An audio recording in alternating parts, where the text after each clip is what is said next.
কষ্টে রাত কাটাবে। যদি হোসাইনরে আমি কষ্ট দেব, আমার দয়াল নবীতে বলেছে মান আহাব্বাল হাসানা ওয়াল হুসাইনা ফাকাদ আহাব্বানি, আমার হাসান হোসেনকে ভালোবাসলো সে যেন আমি নবীরে ভালোবাসলো। সুবহানাল্লাহ।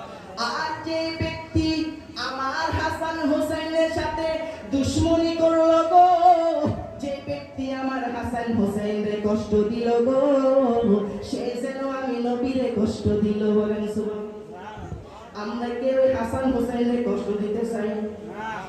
আমার কালিম ভাই আজকে কত সুন্দর করে মাওলা আলীর মুহাব্বতে, মা ফাতেমার মুহাব্বতে, ইমাম হুসাইনের মুহাব্বতে, ইমাম হাসানের মুহাব্বতে এত সুন্দর করে মাহফিল সাজাইলেন। ও বন্ধুরা, আমরা মাওলা পাকের দরবারে একটাই ফরিয়াদ জানাই, ও